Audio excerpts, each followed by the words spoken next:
হরে কৃষ্ণ। হিন্দু সনাতন ধর্মে সর্বশ্রেষ্ঠ গ্রন্থ শ্রীমদ্ ভগবদ গীতার মহিমা এবং তার প্রধান বিষয় আজকে আলোচনা করব। শ্রী পরমাত্মায় নমঃ। গীতার মহিমা। প্রকৃতপক্ষে শ্রীমদ্ ভগবদ গীতার মাহাত্ম্য বাক্য দ্বারা বর্ণনা করবার সামর্থ্য কারোই নেই, কারণ এটি এক পরম রহস্যময় গ্রন্থ। এতে সমস্ত বেদের সার সংগ্রহ করা আছে। এর সংস্কৃত ভাষা এত সুন্দর ও সরল যে একটু চেষ্টা করলেই মানুষ সহজেই এটি বুঝতে সক্ষম হয়। কিন্তু এর বিষয়বস্তু এত গভীর যে আজীবন নিত্য গভীরভাবে অধ্যয়ন করলেও তার অন্ত পাওয়া যায় না। প্রতিদিনই নতুন ভাব উদ্ভূত হতে থাকে, ফলে সর্বদাই এর অভিনবত্ব বজায় থাকে এবং একাগ্র চিত্তে শ্রদ্ধা ভক্তি সহকারে গভীর মনোনিবেশ করলে এর প্রতিটি পদ যে পরম রহস্যপূর্ণ তা সহজেই অনুভূত হয়। ভগবানের গুণ, প্রভাব এবং মর্ম এই গীতা শাস্ত্রে যেভাবে বর্ণনা করা হয়েছে, অন্যান্য শাস্ত্রে সেরূপ পাওয়া খুবই কঠিন। কারণ প্রায় সকল গ্রন্থেই কিছু না কিছু সাংসারিক বিষয়ের আলোচনা থাকে।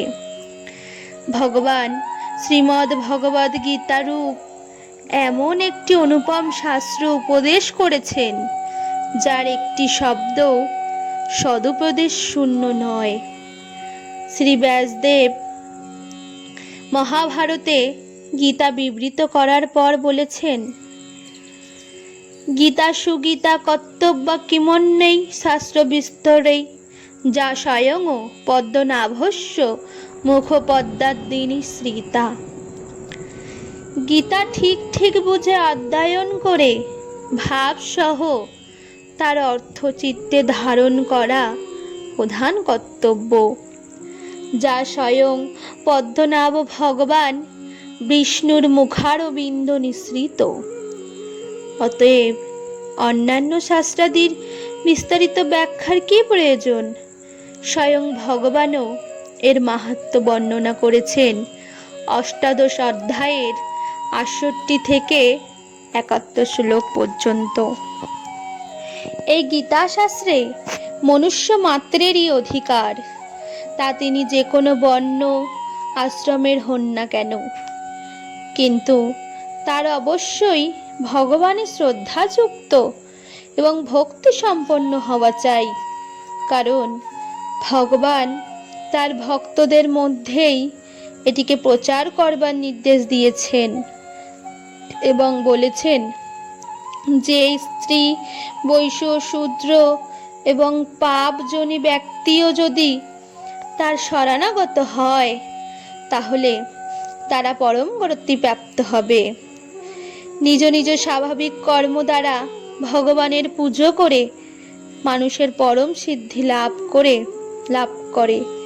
এইসব কথা বিচার করলে বোঝা যায় যে সকলেরই পরমাত্ম প্রাপ্তিতে অধিকার আছে। কিন্তু এর মর্ম না বুঝে যারা শুধুমাত্র গীতার নাম শুনেছে, তারা অনেকেই বলে থাকে যে গীতা কেবলমাত্র সন্ন্যাসীদের জন্য। তারা নিজ সন্তানদের সেই ভয়ে গীতা পাঠ করতে দেয় না, যদি গীতা জ্ঞানের প্রভাবে তাদের সন্তানেরা সন্ন্যাসী হয়ে যায়।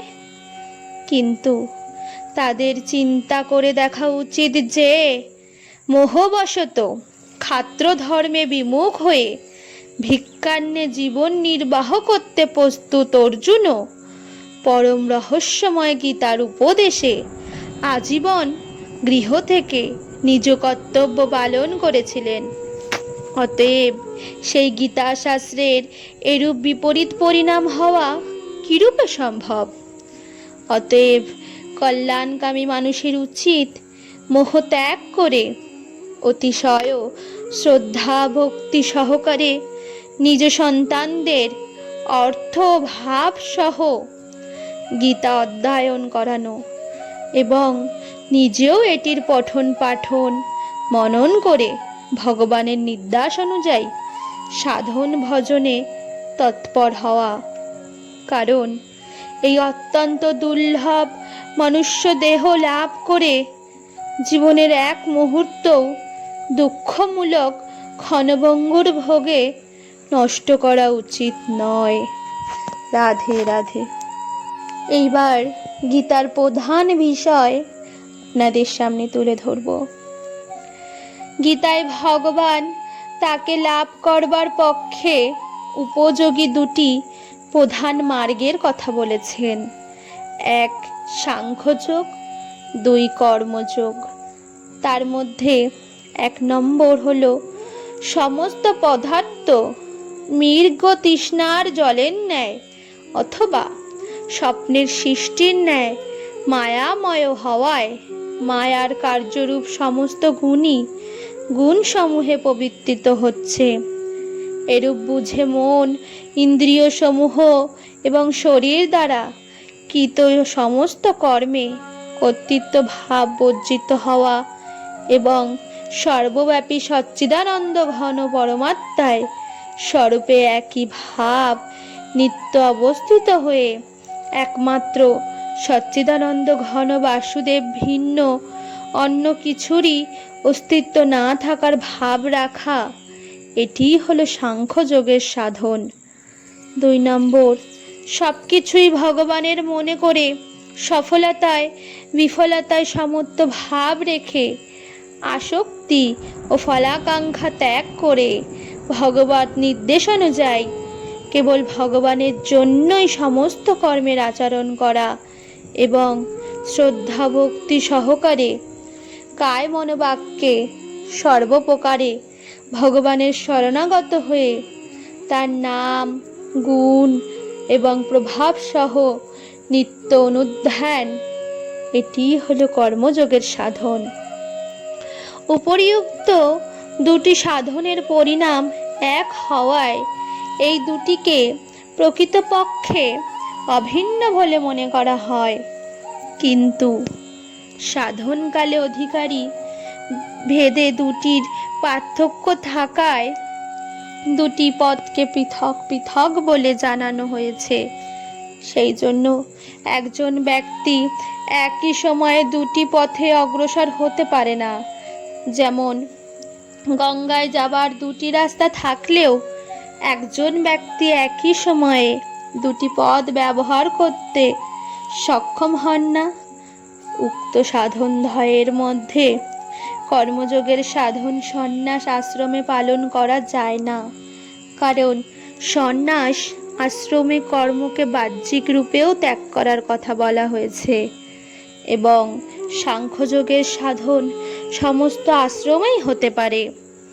যদি বলা হয় ভগবান সাংখ্যযোগকে সন্ন্যাসের নামে বলেছেন, অতএব সন্ন্যাস আশ্রমেই এটি পালন করা সম্ভব, গৃহস্থে সম্ভব নয়, তা কিন্তু ঠিক নয়।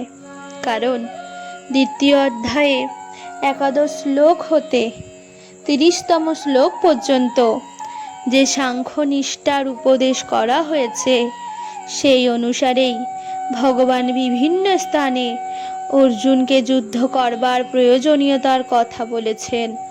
যদি গৃহস্থ ধর্মে সাংখ্যযোগের অধিকার না থাকতো, তাহলে ভগবান এরূপ বলতেন কিভাবে?